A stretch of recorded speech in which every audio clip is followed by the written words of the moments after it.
Welcome to Fairy Tale Access, where the head fairy's quest is to prove that fairy tales do exist in actual time, rather than once upon a time. Together, we will unravel the heroes, young and old, who turn dreams into reality. These are the people who still believe in happily ever after. The discoveries will bend even our most cynical non-believers into believing in fairy tales.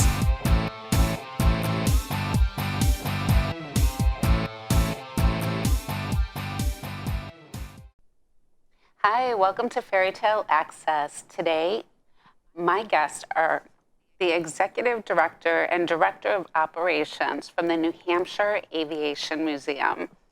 So, Jessica and Wendell, thank you for coming in. Thank you.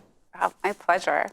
So can you give me a little information about the Aviation Museum? How did an aviation museum come about? What's the mission? Well, the museum actually started long ago, in the early 90s, started with a group of pilots getting together in a hangar, and they started talking about aviation. As they do, they call it hangar talk. Okay. And that continued until 1995, when they decided to incorporate as a 501c3 nonprofit organization. So that's how it really got going, as far as, you know, the museum. It developed from there into the museum, but that comes later in the history of the museum. Wow. And what's the mission statement? So our mission is to preserve New Hampshire aviation history and to educate. So we consider education among one of the most important things we do at the museum. Do you have educational programs in place for different age groups, or is it one age group? We do. We have educational programs for all ages, from as young as preschool all the way to all ages, adult. Well, and what would some of those programs include? So did you want to talk about some of the programs? We have an outreach program, which we go to local schools and take the program to them. The issue is that local schools don't have any funding for programs. It's difficult for them to get to the museum where there's transportation issues. So we've started a program where we go to the schools, and we've done K through 12 so far. It's been a fabulous program. We do what's called Forces in Motion. So we have a PowerPoint presentation that we adapt for the age group so that they learn about the four forces of flight. There's lift and drag and thrust and weight. So we teach them a little bit about that and give them some examples of drag, and throw a crumpled piece of paper up to see how far it goes, and then throw a paper airplane to see how far it goes. So they learn a little bit about drag. And then we go on to a paper airplane building project. And that we've also been able to modify so that we can do K through 12. We do some of the project ahead of time for the younger kids, and then the older kids, we let them at it, and they build. It's a very simple straw. It starts with a straw and 2 strips of paper. And to make the airplane? Yes. So it's not just folded in paper anymore? No, they have to, depending on the age, they cut the paper into 2 strips, and then they fold it to make 2 hoops, a larger hoop and a smaller hoop, and you attach that to a straw. So you know, the younger kids, we can put some of it together early, and then the older kids, we just give them the paper and Scotch tape, and they can put it together. But the interesting part of it is that we've made some hoops, like hula hoops, of different sizes. We have 3 stands, and we've done up to, I don't know, probably 60 kids at a time.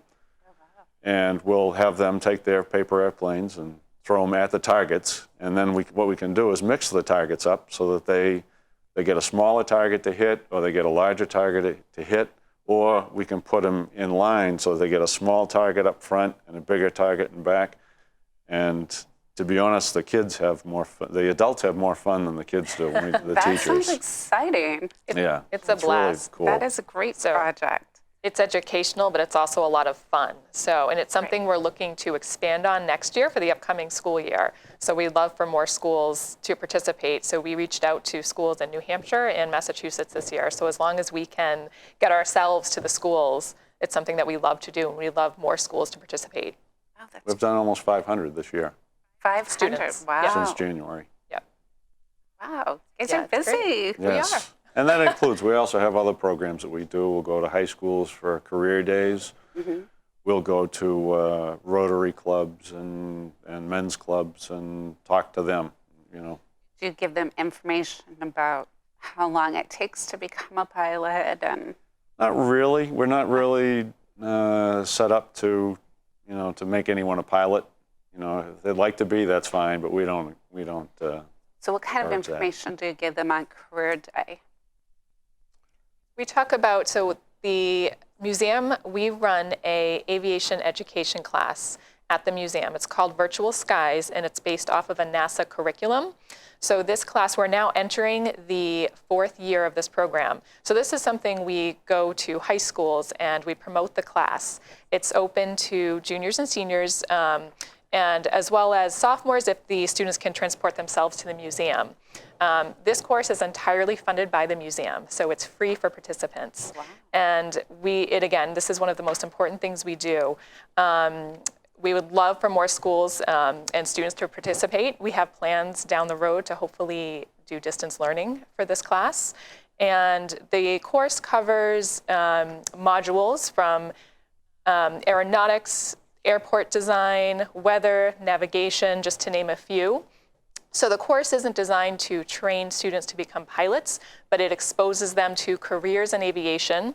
The students go on field trips. For example, they were recently over at Nashua Flight Simulator to get hands-on experience. They go to the airports.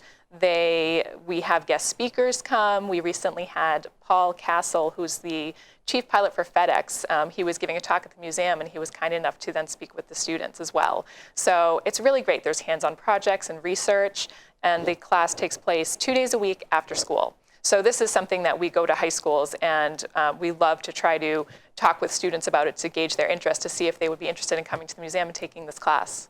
That's exciting. I mean, it really helps further the students' interest if they have any interest in the aviation field, and it gives them great exposure. It's great. Can adults go?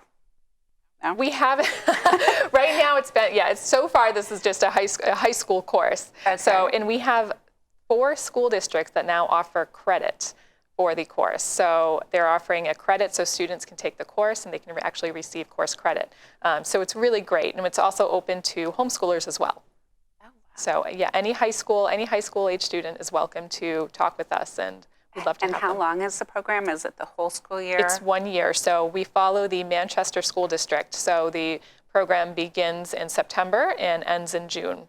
And how long before do they have to get do they have an application to fill out? Or we have a registration form, and they could talk to us. Usually the students, we have them come to the museum first. We like to give them an orientation, show them the classroom, show them the museum. So, but it's a pretty easy process. Okay. And how many students are in the class, or how many do you accept a year? We can accommodate up to 20 students at the moment. We started with 3 our first year, and then went to 6. And last year we ended up with 11 students, but they have extracurricular activities. They come the last block of the day, so that there's extracurricular activities. They play baseball, if they ski or any other activity that can really impact it. So we try and work around that. But yeah, it's a very cool program. Wow, it sounds like it's really growing. So what are some of the types of exhibits we're going to see at the museum? Well, we have 3 flight simulators at the museum, which is very cool. So again, we have 1 flight simulator that kids under 12 can use. And we have, the others are for, we say, teenagers and up. They're a little bit trickier to use, but they're a lot of fun.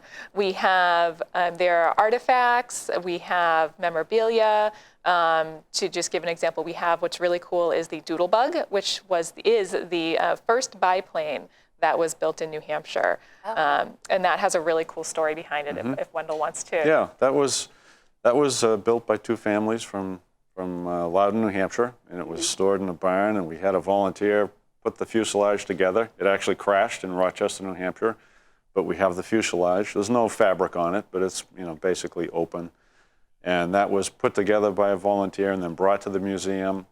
And then the family had, it appears in the late 30s that the federal government mandated that some private planes be taken apart on the East Coast because of the war, World War II. So they did. They took, this plane apparently had the wings taken apart. And so that was late 30s, and we put a picture of the fuselage on Facebook in 2013, and we had a follower find the wings for us in a barn in Charlestown, New Hampshire in 2013. Wow. 70 years, over 70 years, the family had been searching for the wings, and we were thrilled, absolutely thrilled to get them. The family donated them to the museum once we found them, and so now we've reunited the wings. We haven't mounted them because it takes up a lot of space, but we have them placed right behind the fuselage, so it's sort of coming together, but it's taken a lot of years to put together. Wow, it sounds exciting. How long does it take if a family came with their children? How long would they typically spend at the museum? Probably we say plan for about an hour, sometimes more, sometimes less. Our docents, so the volunteers who give tours of the museum, if you come in and you say, I have 15 minutes, they can give you a fabulous tour in 15 minutes. If you have more time, they are happy to give you an hour plus long tour of the museum. There's a lot to see. So I would say, but plan for 45 minutes to an hour to have a nice walk through and be able to take a look at all of our exhibits, try out the flight simulator. We also have a gift shop. We have a library. We have archives downstairs. So. Wow. So if somebody wanted to do a research paper on aviation, you would have some good sources for them. Yes. Yes. Great. And what about your upcoming events I saw on your site? So we are very excited about our July 11th Homebuilt fly-in at the museum. So we're expecting a variety of home-built experimental aircrafts to fly in and be on display. So this will be a lot of fun. They're going to fly in? And they're experimental home projects? They are home projects. So who knew that this movement where you can build your own aircraft and have it inspected and then fly it. So yeah, this will be really exciting. And we're planning a number of family-friendly activities around this event. We'll have a face painter there. We are going to be giving a People's Choice Award, a Kids' Choice Award to the aircrafts. So a number of activities planned. There'll be food, ice cream. So it's going to be a really fun day. So that's July 11th. July 11th. And how long is that day? This will be all day, 9 a.m. until 4 p.m. It was interesting by your reaction, Homebuilt. The implication I got was that you didn't think that was safe. Well, that's just an impression I got. Well, no, when you said it was inspected, it's like somebody building their own car. Oh yeah, Homebuilts are that's one of the reasons we're putting this on, because Homebuilts and experimentals are misunderstood, and they are very safe aircraft. They are tremendously skilled craftsmen to put these together. Wow, and they have to get it inspected and certified. It has to be inspected by the FAA. Yep. It does. We have, in addition to what we talked about, we have what's called a DAR, which is a designated airworthiness representative from the FAA. That's one of the people that checks them. He will be out on the ramp with us. We have a personnel gate at the museum to get onto the runway, the ramp we call it.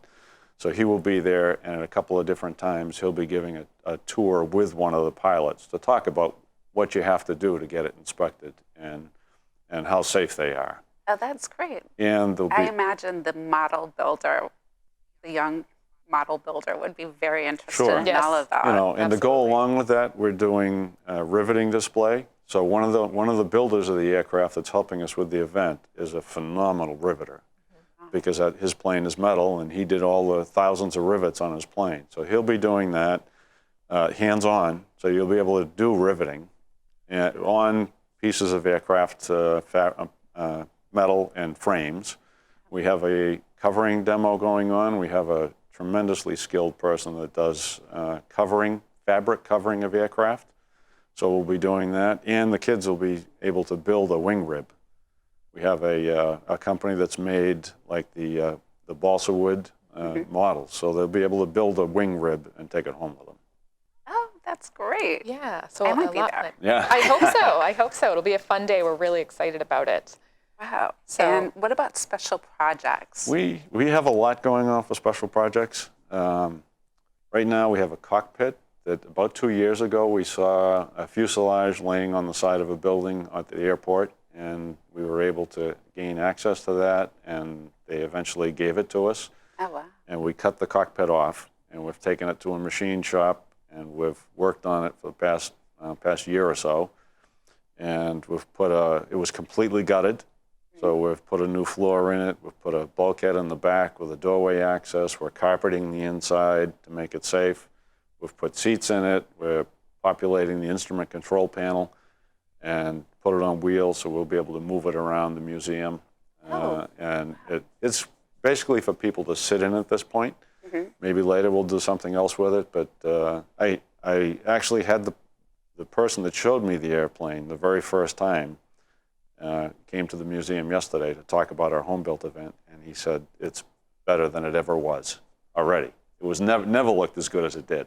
Oh, that's great. So we've had some great volunteers and companies that have done some fabulous work for it. It's been painted. We've had it painted. We've had all the metal work done for us, as donation. So that's incredible, and that'll be coming out probably in September, we hope. We're also doing a video on Bob Fortnum. Bob Fortnum was one of our volunteers and was a World War II veteran. He was shot down in one of his first missions in Holland and was a prisoner of war for 19 months. So we did his story. We videotaped it and cut it into sections, chapters now. So we'll have a chapter of how he got involved in the war, his training, his first flight, his escape from the plane when it crash landed, his life in prison camp, and he has a journal which he kept, and he still has. He won't let it out of his possession, which has sketches and names of people that were in his camp. But one of the very interesting parts of that is that he didn't realize it, but his brother drove a tank through the gate of the prison camp. Oh, wow. To free the camp. That's Didn't amazing. find out about it until he got home. Wow. So that's an amazing story. There are others that we have. We have a radial engine that has been motorized and put in the museum. It's fabulous. Took a year and a half of volunteer to build it and motorize it. Kitty Hawk, we had a ride-on model toy airplane modeled after the Kitty Hawk, the Wright brothers plane. We took it as a donation. It was in pretty bad shape. We recovered it with aircraft material. We've rewired it with like a biplane. All the wiring has been redone, and it's hanging in the Welcome Center at Hooksett. Wow. Now, when you say airplane fabric, do you mean just for the inside of the plane, or is there fabric besides metal on the outside? That's the covering. It's a Dacron material, which they use today for aircraft. Any fabric-covered aircraft, they use it, and it's put on with a water-based glue. And we actually did it at the museum. You put the glue on, put the fabric on, and you heat the seals, the seams. And that activates the glue. And then after that, you iron the whole fabric, and it pulls it tight. Oh, wow. So it is actually aircraft fabric covering. That's interesting. Yes. Yeah. Wow. So we've got group tours.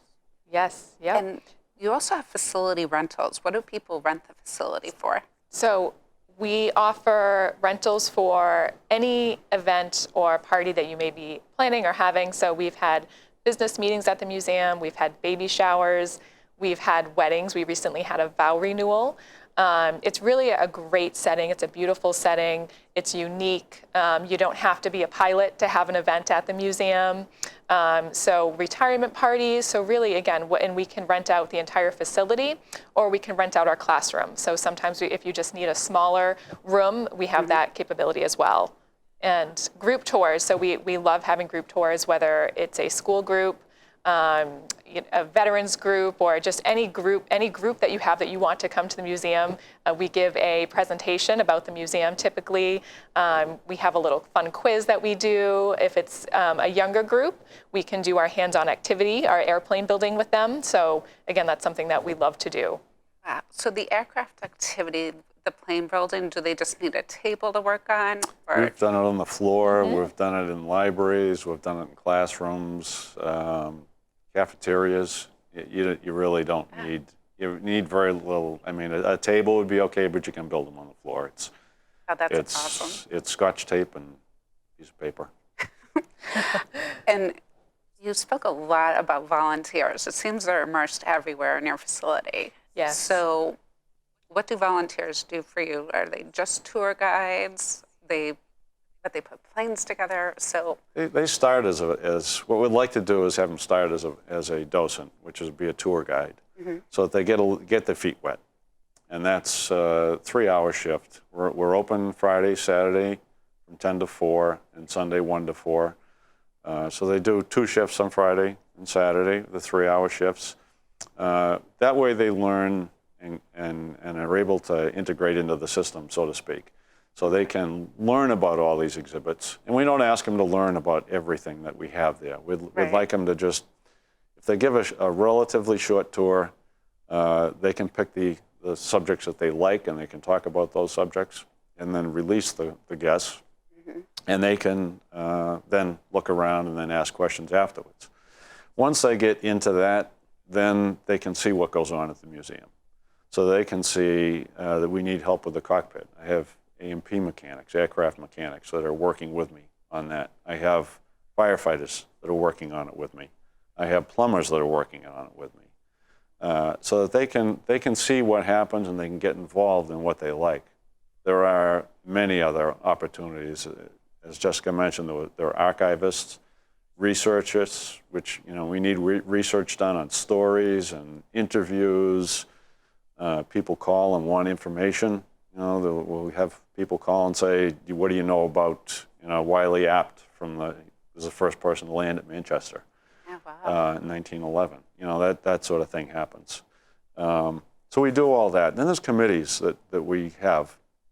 We have a museum committee that is sort of charged with assembling our agenda for the year, what programs we're going to have, on what days we're going to have them, and follow up on that. They'll also work a little bit with the exhibits, come up with ideas for speakers. So there's a tremendous amount. There's gift store. But once they get involved, then they can see what piece they want to do. It's a great. So you make it fun. It is, and we have, as I said, we have pilots that do it.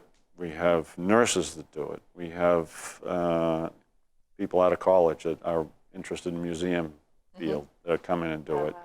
I'm not a pilot. I love history, and that's what got me involved, and that's why I stayed, is that I like the history part of it. But any background, if you have any sort of passion for aviation, it'll work. Oh, that's great. So is there anything that we missed besides your website? Sure. Well, a couple events. I can just mention a few events we have coming up in addition to the Homebuilt Fly-In. So we also have a car show. August 15th is the car show. We host what we call Family First Fridays each month, typically. So you'd have to keep an eye on our website. But this includes a story time. And so it's an aviation themed story, and we do the paper airplane flying activity with kids. We try to do it the first Friday of each month. So we are planning one for Friday, August 7th. And we say that's, most appropriate probably for kids under 10, but it's a lot of fun. We also have coming up our annual gala, which is September 12th, Saturday, and this will be at Plain Sense in Portsmouth this year. This will be a really fun one. We're celebrating our members this year, and we're asking guests to come representing their aviation interest or background, but there's more information on our website about that as well. And we're also having an art show, I should mention. So as you can see, we have a number of programs, a variety. So we are hosting an art show themed Celebrating Flight.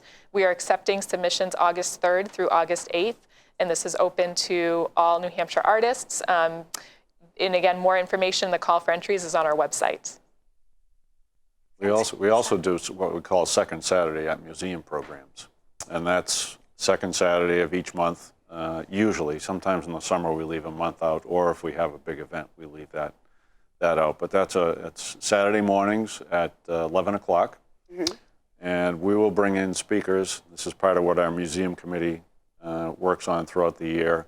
Jessica mentioned Paul Castle, who was the FedEx chief pilot. He has a tremendous history in aviation, starting as a very young kid, and it continues today. He owns a runway.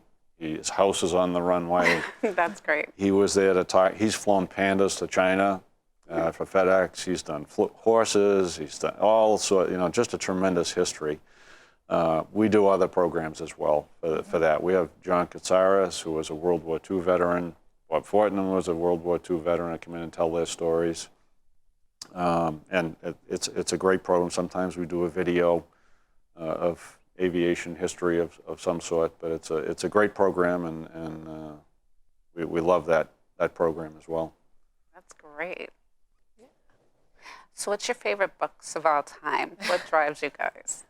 My favorite book of all time is To Kill a Mockingbird.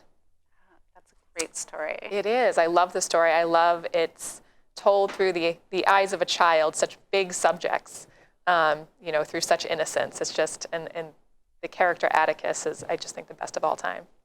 Absolutely. Mine is Unbroken.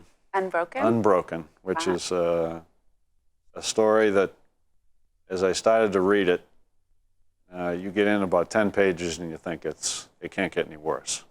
It's a World War II story about a pilot that was shot down, and every 10 pages gets worse. Every 10 pages, you just think it can't get worse for this person. It can't get worse, and it just keeps getting worse, until the end. And he survived, but it's an amazing story. Amazing, well worth a read. So it sounds like you guys have an exciting crew working with you. We do. Yes. We do. Yep. We do. The one last thing I'd like to mention was part of our history, and that the museum is comprised of two portions. Okay. The first part is the 1937 terminal building for the airport. Oh. That was moved in 2004 to its current location. It was sort of unused and sort of in the way of the expansion at the airport, so we agreed with the airport to operate a museum there, but it was actually moved in one piece across two active runways to get to its current location. Wow. So that was used from 1937 to 1962. So anybody that learned to fly or flew out of Manchester between those years used that particular building. And do you have the history of the flights that took off out of there for World War II? Yeah. And that is Manchester, which was Grenier Field at that time, is the way station for planes going to Europe. So basically, they, almost all the planes came to Manchester and then went overseas from here. So it's a huge piece of history for that. That's fantastic. Thank you so much for sharing so much about your museum, and absolutely obviously love it. So I'm sure your guests do. I hope so. Oh, thank you so much. Oh, my pleasure. Until next time, keep asking questions. The answers are out there. And if you're interested in aviation, you're sure to find some of them at the New Hampshire Aviation Museum. We'll put up the website so you can get more information.